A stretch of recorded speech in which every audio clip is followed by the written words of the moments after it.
guys, kabibili ko pa lang ng Honda Giorno. Palalabas ko pa lang sa kasa nito, meron na agad gas-gas. Ayan, yung tatlong part na yan. Pero huwag kayong mag-alala guys, dahil ito ay hindi kasalanan ko, pero nang nag-deliver sa kasa. So guys, bakit nyo tinatanong? Bakit mo naman kinuha? Pakahirap kumuha ng Honda Giorno. Ang hirap maglabas ng Honda Giorno. At sa iba pa nga, sobrang taas ng price niya guys, kumpara sa SRP. Yung iba, maabot pa ng 110 sa SRP ng 101. Diba? Kaya guys, sabi naman sa akin ng kasa, papalitan naman nila ito at umorder na sila ng mga piyesa. O, goods na yun guys, papalitan naman nila ng bago, di ba? Sirain na natin. Ngayon, sasabihin ko sa inyo ang pros and cons base sa experience ko sa Honda Giorno. Tara!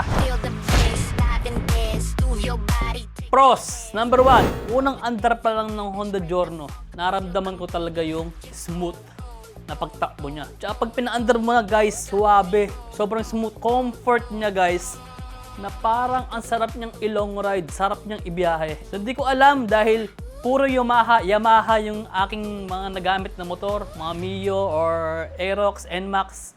Ngayon lang talaga ako nag-Honda. Pero hindi ko alam, pero nung pagkagamit ko talaga ng Honda Giorno guys, random ko na agad yung comfort, yung smoothness niya pag pina-under mo na siya at biniyahe. Doon pa lang, panalo na, Giorno. Pangalawang pros niya guys, para sa akin, maporma, maganda, at syempre, classic. Pangatlo, masarap papormahin ang Giorno. Ang sarap niyang palitan ng mga accessories. Lalo na ngayon, maraming available sa market ng mga accessories or mga upgrades. Ang cons, talaga mapapagastos ka. Pang-apat, malaki ang U-box niya. Ang compartment niya guys, ang laki. Kasya ang half-face helmet at marami ka pa pwedeng ilagay sa bandang gilid. Siyempre, isama na natin yung kanyang features. Kagaya ng siya ay keyless. Meron siyang combi brake. 4 valves, liquid cooled na 125.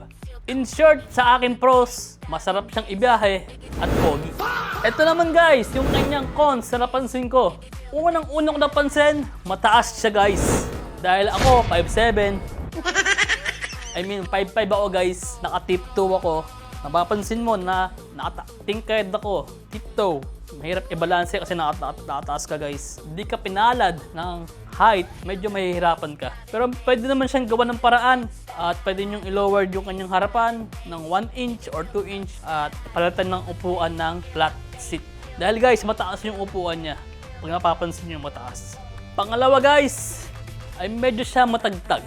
Dito medyo lang naman, or medyo lang. Pero matagtag siya. Siguro dahil bago lang yung ating motor, pero malalaman natin in the future. Pangatlo, kanyang puwitan sa kanyang plate, mababa yung pagkakalagay.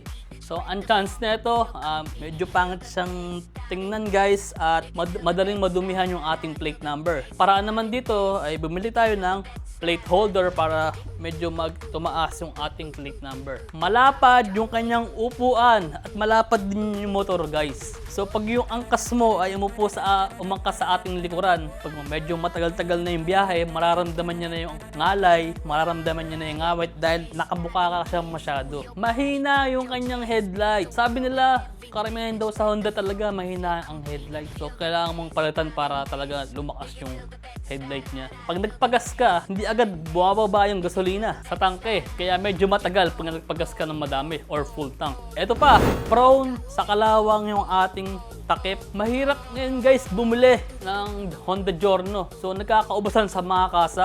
Hype pa rin siya ngayon 2026 dahil maganda talaga ang Giorno. At yung panghuli guys, eto, nakakaubos ng pera. Masarap siyang papormahin, masarap bihisan. Siyempre, matutuksok ang bumili ng mga accessories, matutuksok ang mag-upgrade. Kasi pag pogi, masarap.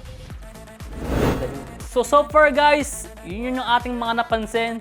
So pagtagal, syempre mag-a-update tayo kung ano ba yung mga bagay pa na maganda at bagay na pwede natin i-consider bago bumili ng Giorno.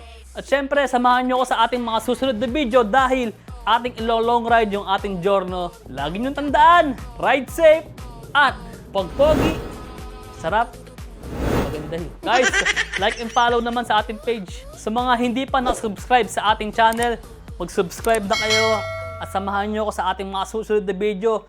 Support my channel.